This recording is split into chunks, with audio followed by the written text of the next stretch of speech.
Quelles sont les 2 marques que vous avez décidé de dévoiler au grand public? Donc aujourd'hui, nous sortons les 2 marques qui sont issues du résultat d'une enquête qui a été menée auprès des consommateurs. Donc une marque Cœur de Mayenne destinée aux consommateurs acheteurs plutôt GMS, donc citoyens acheteurs de viande, et une marque réservée plus aux professionnels type boucher, restaurant et autres, qui est éleveur de Mayenne, donc destinée à des professionnels. Comment s'est fait le choix du logo et du slogan? On a décidé de faire 2 marques pour pouvoir démarcher plus au niveau des collectivités et après au niveau des bouchers, restaurateurs et grandes surfaces. Donc c'est pour ça qu'on a choisi collectivement 2 marques.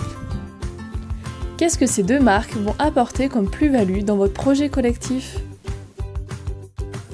En fait, les logos et les marques, ça va vraiment apporter une identité aux éleveurs pour permettre de vendre nos produits. Et donc à partir de là, en tant que consommateur, arriver à retrouver le produit Cœur de Mayenne ou éleveur de Mayenne, et donc à partir de là, d'avoir une rémunération à juste titre pour l'éleveur.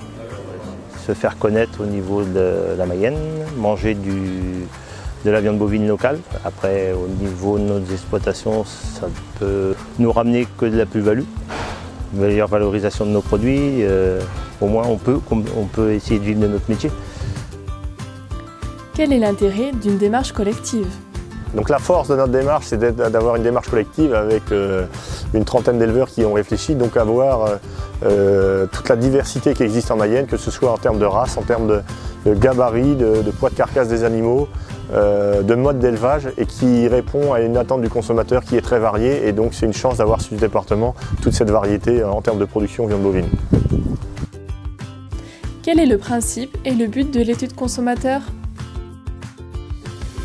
Alors, le principe d'une enquête consommateur est très clair. Il s'agit de déterminer les besoins et attentes des consommateurs dans une zone donnée, de façon à pouvoir cibler, en fin de compte, une démarche, cibler les consommateurs qui seront intéressés.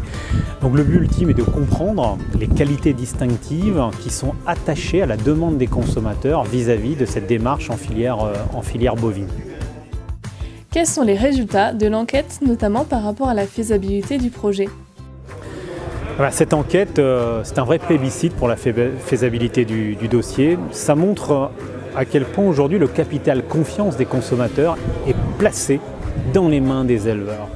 Aujourd'hui, les éleveurs restent un sanctuaire de confiance pour le consommateur, et dans le cadre d'une démarche locale qui participe de la réalité de l'alimentation.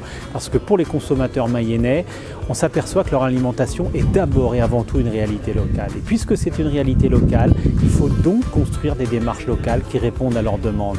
Et en ce sens, les consommateurs mayennais plébiscitent la démarche Cœur de Mayenne, de façon à ce que cette démarche soit présente sur tous les segments de leur consommation, depuis la GMS jusqu'aux boucheries artisanales, en passant par les restaurants traditionnels ou collectifs. Comment percevez-vous le projet à ses débuts? Au début de la démarche, l'accompagnement il s'est voulu technique, et le soutien des collèges du département vis-à-vis des classes 53 pour développer une filière locale et surtout de la distribution de produits locaux de qualité a été perçu de manière extrêmement positive des chefs de cuisine. Alors d'une part parce qu'ils avaient le lien direct avec les différents producteurs, et d'autre part parce qu'au moins ils avaient aussi une offre de produits qui n'existait pas aujourd'hui sur le marché, à savoir de la viande fraîche, hachée, locale, et qui correspondait aussi à leurs besoins de fabrication. Que pensez-vous du projet suite au dévoilement de l'étude? L'enquête, elle ne fait que confirmer la tendance de vouloir justement d'être prêt à accompagner les éleveurs dans leur démarche et dans leur positionnement en tant qu'acteurs de l'économie locale, et surtout accompagner des démarches qualitatives. Donc surpris non, conforté dans une position qui nous est quand même largement commenté de la part des plus jeunes consommateurs, et les plus jeunes consommateurs ne sont pas forcément adultes et décideurs quand ils achètent le produit, mais on sent quand même plus qu'une tendance, le souhait d'avoir un produit tracé et de qualité, respectueux de l'environnement et respectueux également de l'éleveur et du bien-être animal. Suite à la présentation de l'étude et des 2 marques Cœur de Mayenne et Éleveur de Mayenne, quelles sont les suites à donner? Donc ce que nous envisageons à partir des jours prochains, c'est que nous tous, donc du coup les 30 éleveurs de notre projet collectif, on va donc démarcher dans notre zone de chalandise tous nos clients potentiels qui sont dans nos petites communes mais aussi dans les plus grandes villes de notre département, à savoir donc du coup nos cantines scolaires, les collèges et lycées, les restaurations traditionnelles, aussi tous les restaurants ouvriers qui sont eux aussi sont dans nos communes, aussi les supermarchés mais aussi les boucheries. Ce qu'on voudrait d'abord leur proposer, c'est notre produit viande bovine en tant que tel, mais aussi notre marque du coup qu'on vous a dévoilée aujourd'hui, afin d'être opérationnel à partir de l'automne prochain.